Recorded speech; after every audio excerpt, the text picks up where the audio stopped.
What is going on, guys? It is Cabal Culture Smasher here, and welcome back to the channel. And today's video, we have more Hollywood nonsense going on because right now, the Thunderbolts, a movie which just premiered this past weekend that I actually saw, and I actually got to say I did quite enjoy that film. Unfortunately, my enjoyment of the film has not translated to what the general audience feels, because that audience is not even turning up to even watch it, right? From everybody that has watched it, they said it's kind of a middle of the road, good film, has good elements to it, but it's not really that great. And at this point in time, mediocre, middle of the road is just not going to cut it, because you have the Thunderbolts having just opened to one of the lowest box office runs we've ever seen in the MCU, sitting at just $74 million opening domestic weekend, with a box office total worldwide of just $160 million. Now that sounds like a lot of money until you factor in that this budget was probably $180 before marketing, so in reality the budget was $280 million, making it a $560 million mark to break even. Now for this kind of movie, actually, it does look like they didn't go extremely over budget like other Marvel films have. We're talking like, Brave New World, for instance. The Thunderbolts opened lower than Brave New World, but the difference with Brave New World is that that movie had a budget of like $400 million at least, because they had to reshoot the entire film. Well, there's Thunderbolts, to my knowledge, we haven't really heard much about if there's any trouble development on the set, behind the scenes, so we don't really know the true number of the budget. We can just estimate that it's definitely less than other MCU films that they've had where they didn't have to worry about the budget getting too out of control. So, there's certain elements to it where the film might actually do well in the long term, but that all depends on word of mouth. And so far, this has been a really, really slow opening box office weekend for them. They wanted at least $100 million domestically, maybe $90 million domestically, but $74 million domestically, that is not good at all. That's really not that good. And it's sad because, like I said, it's not a bad film. I actually enjoyed it quite a bit. Definitely more than other recent MCU projects. It has definitely been better than stuff like the Marvels, for instance, right? I'm glad that movie only made $200 million because it deserves it. But it goes to show you that nowadays, because the goodwill of the entertainment industry in general, not just with the MCU, but with all major brands that we can think of, Hollywood has become so creatively bankrupt, and they've alienated so much of the audience that even when you make a semi-good film like the Thunderbolts, the audience just stops caring. The audience no longer even wants to give it a chance anymore. So what you're going to see now is they're only going to turn up for stuff like the Avengers films, like the major events in the MCU. So they'll still, come out of the woodwork every now and then, right? We saw the audience really show up in droves for Deadpool and Wolverine.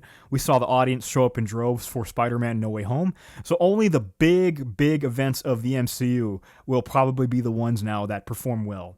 We'll see how Fantastic Four, their next upcoming MCU flick, does, right? That movie already has bad PR behind it with the gender-swapped Silver Surfer played by a woman. And before I get comments of triggered people saying, "Don't you know she's Shala Ball? You don't know your comic books? There was a woman Silver Surfer before."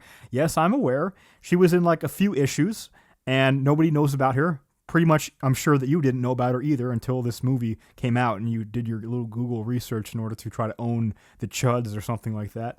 But yeah, we'll see how the Fantastic Four does. If it's anything to go off of based on these numbers with the Thunderbolts, they're in for quite a bit of trouble, although I'm sure that they will perform better than the Thunderbolts. I mean, it's Fantastic Four. Surely they have to perform better than this film, right? Because that's an actually established IP. But this is not good for them at all. The Thunderbolts opened lower than Brave New World. And Brave New World, when it was all said and done, made only $415 million at the box office. All right? Terrible, terrible numbers for a film that cost $400 million, meaning that their break-even point for that flick was like $800-900 million. So that thing lost Disney hundreds of millions. The Thunderbolts, given that the budget was not out of control and they didn't have to do a ton of reshoots, they should not lose that much money if they end up losing money. I really do want this movie to actually succeed because, I want to see the good stuff of Marvel succeed and I want to see the bad stuff not do well. But like I said, I cannot control how the audience feels. If they feel so burnt out by the slop they've been getting, then of course they're not going to show up for the Thunderbolts. And it's a sad thing. It's a sad thing, it really is, because how is this going to affect your like middle of the road B-grade films, right? Do you guys remember the days back when Hollywood still had B-grade films? You notice how they've virtually disappeared from the industry entirely? All that you're seeing now in the box office is more or less indie flicks, $100 million films, and then your major blockbuster $200+ million films. You're not seeing any B-grade films anymore for like $50 million that are making a big impact at the box office. That used to happen quite a bit back in the day. But nowadays, Hollywood, they're so afraid of giving a chance to smaller flicks because they're afraid of their return on their investment. So that's why they're investing all their eggs in one basket into the blockbuster, and it keeps on turning into the flopbuster, where it's not even making any change at all for them.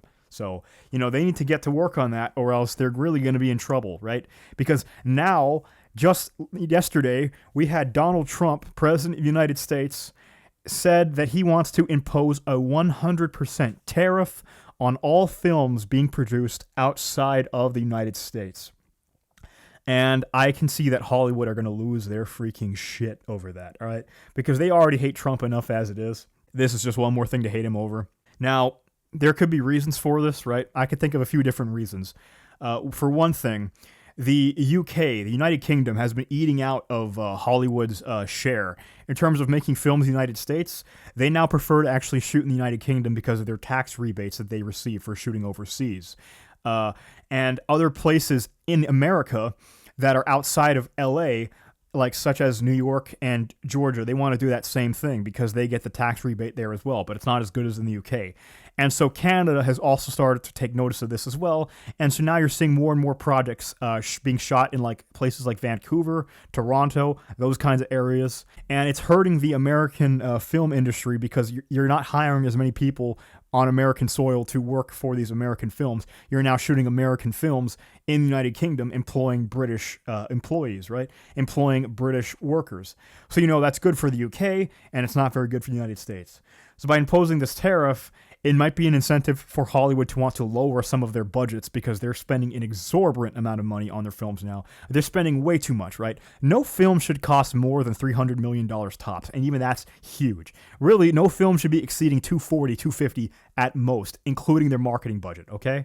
It's ridiculous now that modern films are spending about $300 million on average just to shoot like a film that should not even be costing them like $190 million maximum, all right? Like Snow White costs like $400 million. How in the world did it get that expensive, even with reshoots? And so what needs to happen instead is that if this tariff goes into effect, Hollywood has two options. They can start lowering their budget and bringing the industry back to American soil and start hiring American workers, or they can continue to preach about how much they hate Trump and just waste more money and end up going for broke, because that is what's going to happen, because Hollywood are so arrogant. I can actually see them doing something along those lines. So, we will see what happens there. But I would rather prefer that Trump negotiates with them, right? What I'm sure is going to happen probably is that this is not meant to be a permanent tariff. It's more something along the lines of he just wants negotiating power with Hollywood, right? By pushing this tariff on them, no doubt they're going to panic, or they may negotiate with Trump to get a better deal out of it because they're afraid of what might happen if they're not allowed to shoot products overseas, right? Because, it is filmmaking after all, and not every film needs to be shot overseas, but there are some stories where it definitely needs to be, right? Like, for instance, Lord of the Rings. It'll be very difficult to tell that story on a soundstage, which is why they shot it in New Zealand. So there's instances where you would need the soundstage and you would need to be shooting on location overseas based on what is required of the story, right? But unless Hollywood negotiates with Trump, they're just going to be hurt by this long term. But because of their own arrogance, I can almost see them wanting to go under rather than simply just agree to a better deal, shooting things domestically rather than overseas. But we will see. But anyway, guys, that was the video. Let me know of your guys' thoughts on this tariff situation, and let me know, did you guys watch the Thunderbolts? If you did, what did you think of it, right? Do you think that movie may recover long term? Do you think that maybe word of mouth will spread and the box office will start to pick up? It needs at least $560 to break even, so we'll see if it does that. But if you guys like this video, please consider leaving a like and subscribing, and I'll see you guys in the next one.